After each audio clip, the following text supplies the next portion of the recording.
From the Library of Congress in Washington, D.C.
From as far west as Idaho, down from the glacier peaks of the Rockies,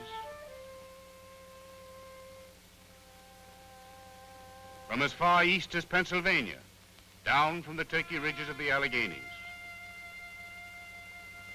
down from Minnesota, 2,500 miles, the Mississippi River runs to the Gulf, carrying every drop of water that flows down two-thirds the continent, carrying every brook and rill, rivulet and creek, carrying all the rivers that run down two-thirds the continent. The Mississippi runs to the Gulf of Mexico.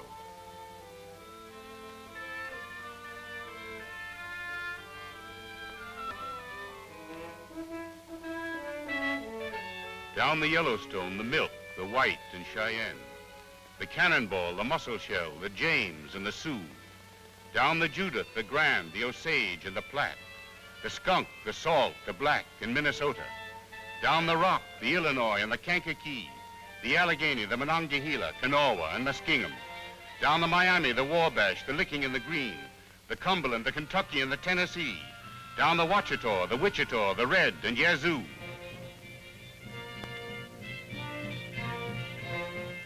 Down the Missouri, 3,000 miles from the Rockies, down the Ohio, 1,000 miles from the Alleghenies, down the Arkansas, 1,500 miles from the Great Divide, down the Red, 1,000 miles from Texas, down the Great Valley, 2,500 miles from Minnesota, carrying every rivulet and brook, creek and rill, carrying all the rivers that run down two-thirds the continent.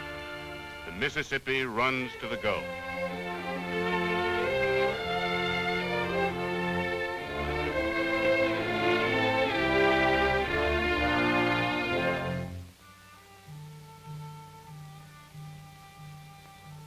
New Orleans to Baton Rouge, Baton Rouge to Natchez, Natchez to Vicksburg, Vicksburg to Memphis, Memphis to Cairo. We built a dike 1,000 miles long. Men and mules, mules and mud. Mules and mud 1,000 miles up the Mississippi. A century before we bought the Great Western River, the Spanish and the French built dikes to keep the Mississippi out of New Orleans at flood stage. In 40 years, we continued the levee the entire length of the great alluvial delta. That mud plain that extends from the Gulf of Mexico clear to the mouth of the Ohio. The ancient valley built up for centuries by the old river spilling her floods across the bottom of the continent. A mud delta of 40,000 square miles. Men and mules, mules and mud. New Orleans to Baton Rouge, Natchez to Vicksburg, Memphis to Cairo, 1,000 miles up the river. And the planters brought their blacks and their plows and their cotton over to the river, down through the Boone Trace, down through Cumberland Gap, over from Georgia and South Carolina, over from the Tidewater, over from the old cotton land west to the Big River. west to the steamboat highway, down the highway to the sea.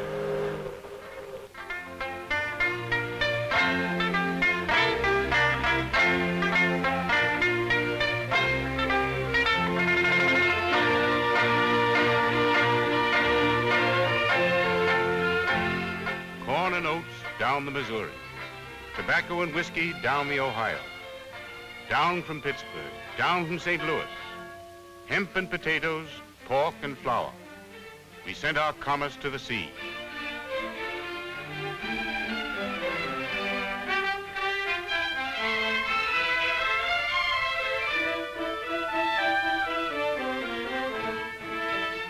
We made cotton king. We rolled 1 million bales down the river for Liverpool and Leeds. 1860, we rolled 4 million bales down the river. Rolled them off Alabama. Rolled them off Mississippi. Rolled them off Louisiana. Rolled them down the river.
We fought a war. We fought a war and kept the west bank of the river free of slavery forever. But we left the Old South impoverished and stricken. Doubly stricken. Because besides the tragedy of war, already the frenzied cotton cultivation of a quarter of a century had taken toll of the land. We mined the soil for cotton until it would yield no more, and then moved west. We fought a war, but there was a double tragedy. The tragedy of land twice impoverished.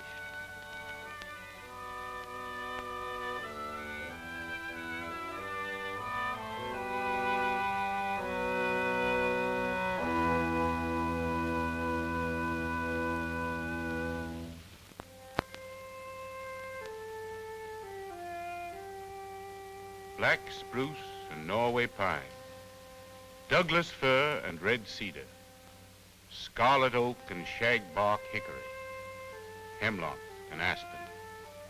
There was lumber in the north. The war impoverished the Old South. The railroads killed the steamboats. But there was lumber in the north. Heads up, lumber on the upper river. Heads up, lumber enough to cover all Europe.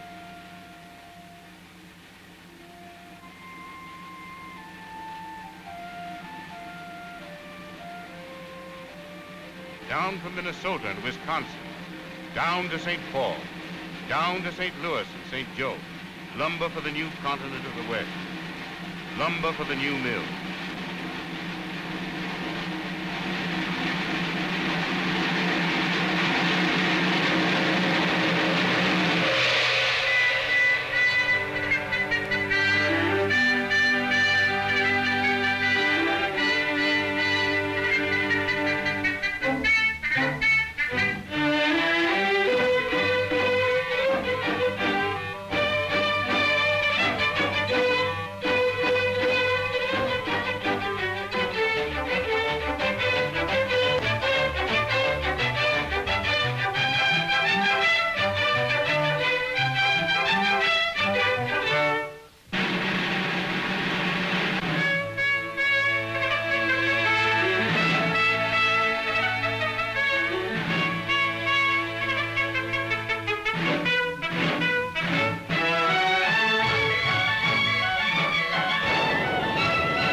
in the north and coal in the hills.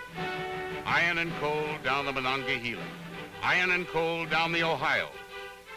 Down to Pittsburgh, down to Wheeling. Iron and coal for the steel mill. For the railroads driving west and south. For the new cities of the Great Valley.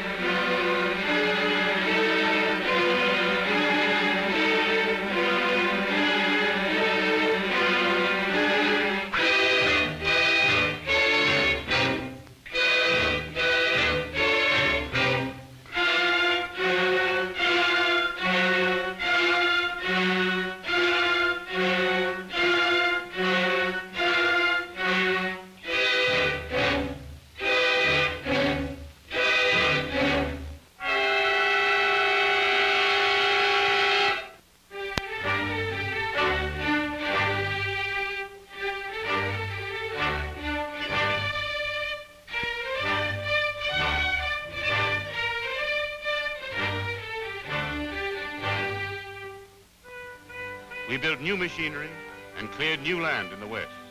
10 million bales down to the Gulf. Cotton for the spools of England and France. 15 million bales down to the Gulf.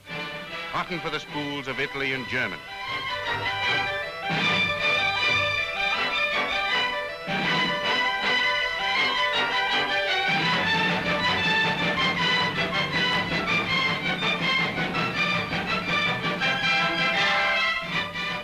We built 100 cities and 1,000 towns.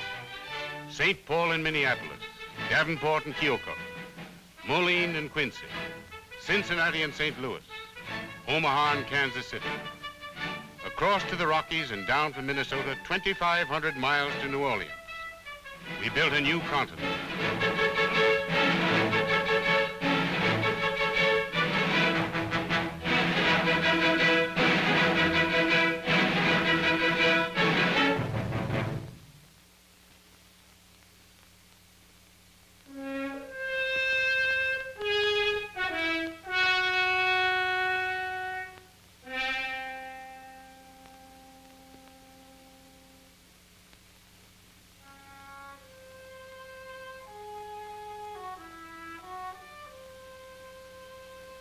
Black spruce and Norway pine, Douglas fir and red cedar, scarlet oak and shagbark hickory.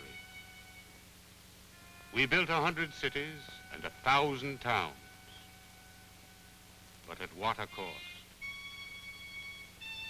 We cut the top off the Alleghenies and sent it down the river. We cut the top off Minnesota and sent it down the river. We cut the top off Wisconsin and sent it down the river. We left the mountains and the hills slashed and burned and moved on.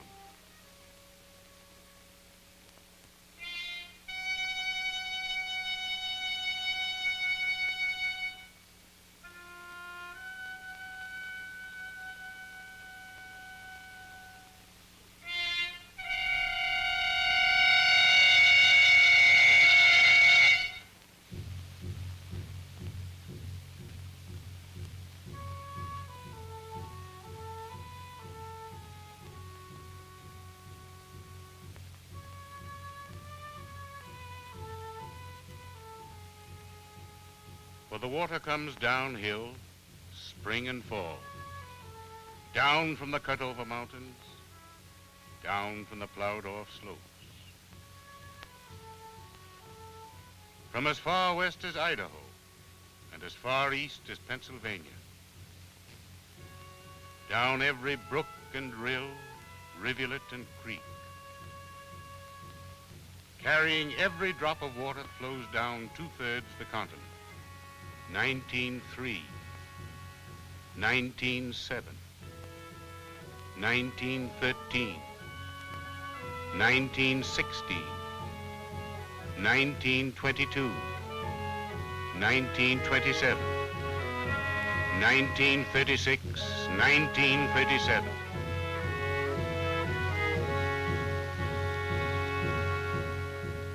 down from Pennsylvania and Ohio, Kentucky and West Virginia, Missouri and Illinois, down from North Carolina and Tennessee, down the Judith, the Grand, the Osage and the Platte, the Rock, the Salt, the Black in Minnesota, down the Monongahela, the Allegheny, Kanawha and Muskingum, the Miami, the Wabash, the Licking and the Green, the White, the Wolf, the Cache and the Black, down the Kaw and Kaskaskia, the Red and Yazoo, down the Cumberland, Kentucky and the Tennessee, down the Ohio 1,000 miles from Pittsburgh, down the Arkansas 1,000 miles from Texas, down to the Mississippi.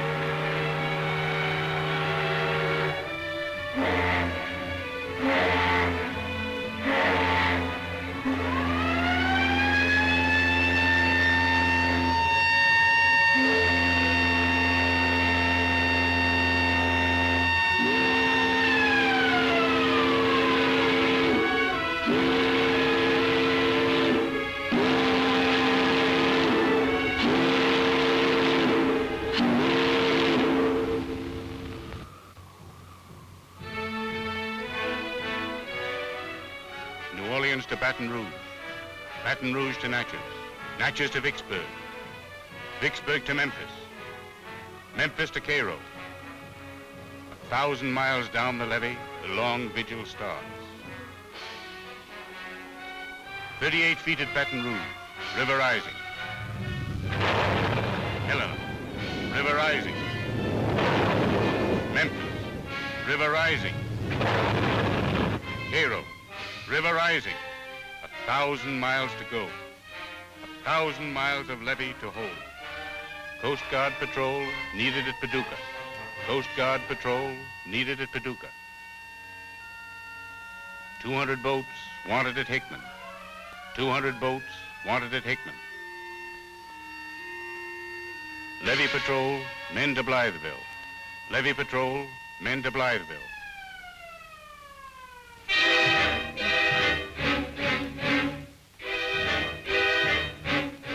2,000 men wanted at Cairo. 2,000 men wanted at Cairo. A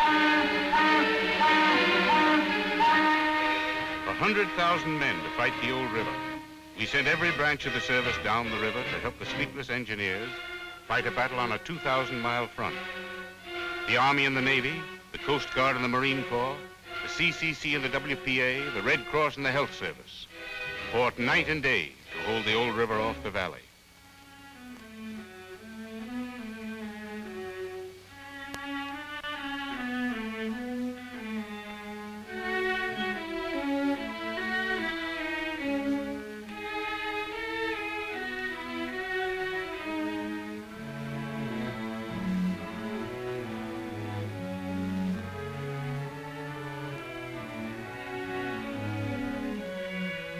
Food and water needed at Louisville. 500 dead, 5,000 ill. Food and water needed at Cincinnati. Food and medicine needed at Lawrenceburg. 35,000 homeless in Evansville. Food and medicine needed in Aurora. Food and medicine and shelter and clothing. 750,000 down in the valley.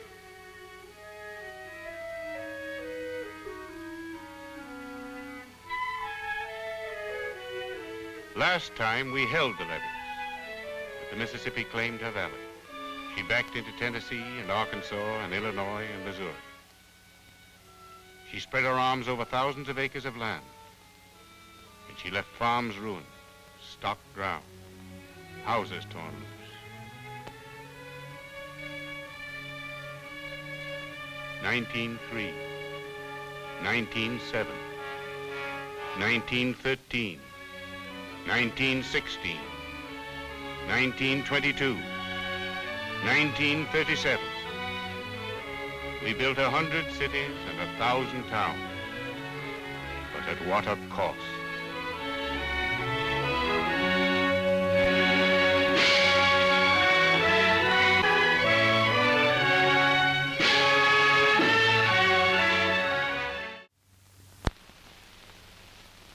In 1937, the entire nation sent help to the stricken people of the valley.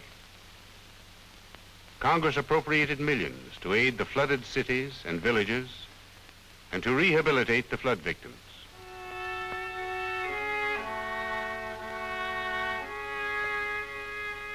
But spring and fall, the water comes down.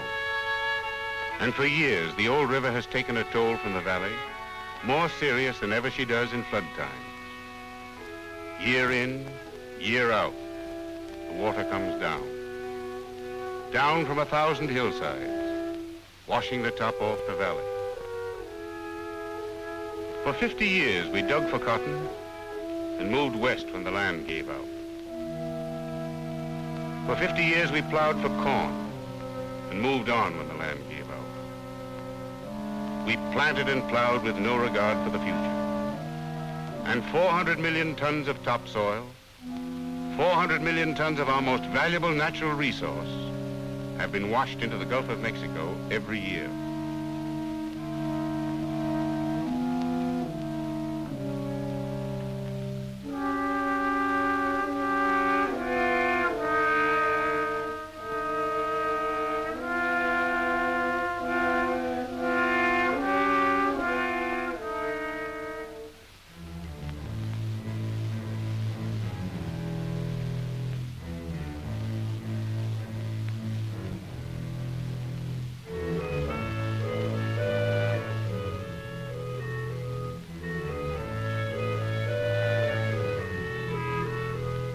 And poor land makes poor people. Poor people make poor land. For a quarter of a century, we have been forcing more and more farmers into tenancy. Today, 40% of all the farmers in the Great Valley are tenants. 10% are sharecroppers, down on their knees in the valley. A share of the crop, their only security, no home, no land of their own, aimless, footloose, and impoverished. Unable to eat even from the land, because their cash crop is their only livelihood. Credit at the store, their only reserve.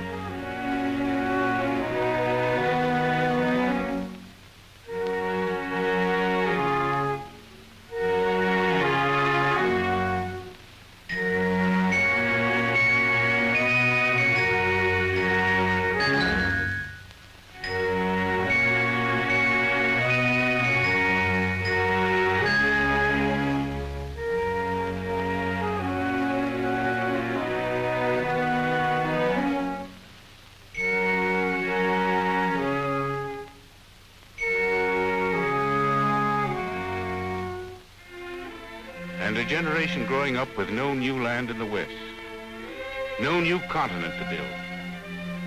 A generation whose people knew Kings Mountain and Shiloh. A generation whose people knew Fremont and Custer.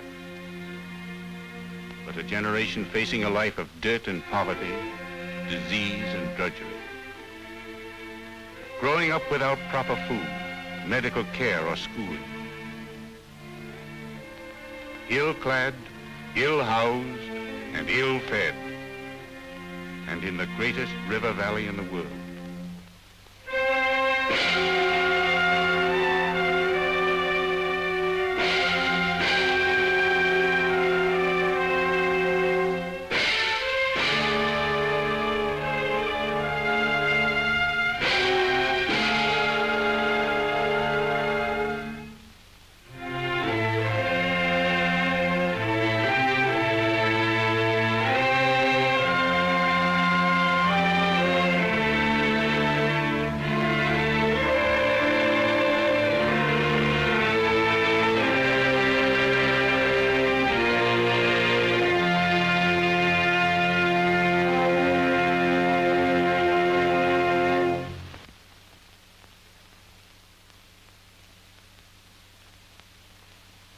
There is no such thing as an ideal river in nature, but the Mississippi River is out of joint. Dust blowing in the west, floods raging in the east. We have seen these problems growing to alarming extremes. When we first found the Great Valley, it was 40% forested. Today, for every 100 acres of forests we found, we have 10 left. Today, 5% of the entire valley is ruined forever for agricultural use. 25% of the topsoil has been shoved by the old river into the Gulf of Mexico. Today, 2 out of 5 farmers in the valley are tenant farmers, 10% of them sharecroppers, living in a state of squalor unknown to the poorest peasant in Europe. And we are forcing 30,000 more into tenancy and cropping every year. Flood control of the Mississippi means control in the Great Delta that must carry all the water brought down from 2/3 the continent. And control of the Delta means control of the little rivers and the great arms running down from the uplands. And the old river can be controlled. We had the power to take the valley apart. We have the power to put it together again. In 1933, we started. Down on the Tennessee River, when Congress created the Tennessee Valley Authority, an authority commissioned to develop navigation, flood control, agriculture, and industry in the valley. A valley that carries more rainfall than any other in the country. The valley through which the Tennessee used to roar down to Paducah in flood times, with more water than any other tributary of the Ohio.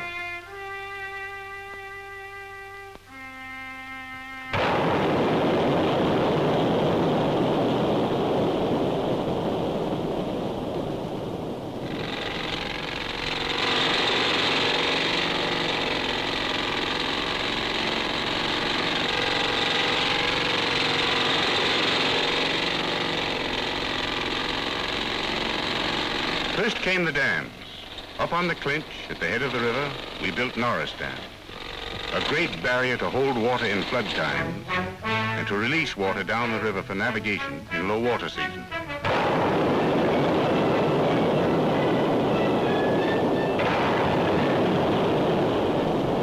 Next came Wheeler, then Guntersville and Pickwick and Chickamauga. A series of great barriers that eventually will transform the old Tennessee into a link of freshwater pools, locked and dammed, regulated and controlled, down 650 miles to Paducah.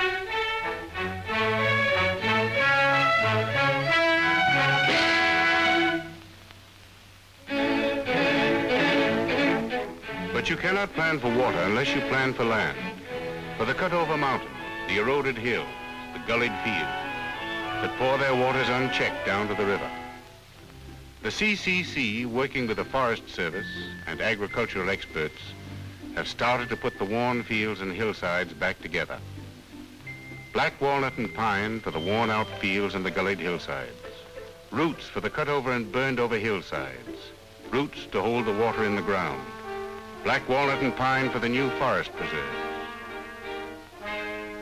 Soil conservation men have worked out crop systems with the farmers of the valley, crops to conserve and enrich the topsoil, so that today 1 million acres of land in the Tennessee Valley are being tilled scientifically, staying instead of speeding the water off the ground. But you cannot plan for water and land unless you plan for people. Down in the valley, the Farm Security Administration has built the model agricultural community. Living in homes they themselves built, paying for them on long-term rates, the homesteaders will have a chance to share in the wealth of the valley. More important, the Farm Security Administration has loaned thousands of dollars to farmers in the valley. Farmers who were caught by years of depression and in need of only a stake to be self-sufficient.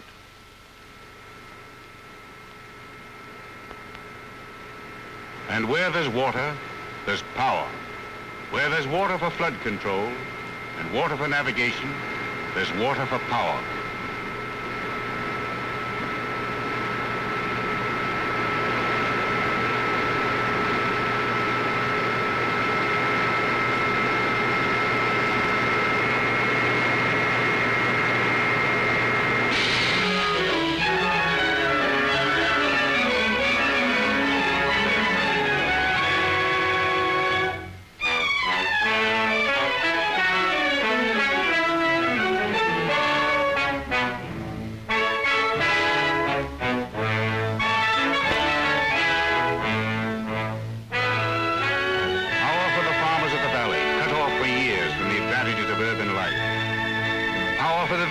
And cities and factories of the valley. West Virginia and North Carolina, Tennessee and Mississippi, Georgia and Alabama. Power to make a new Tennessee Valley for a new generation. Power enough to make the river work.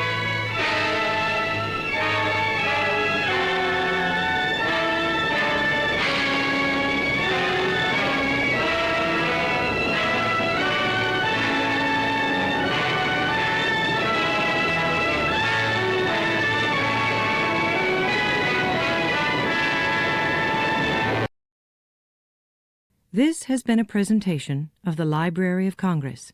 Visit us at loc.gov.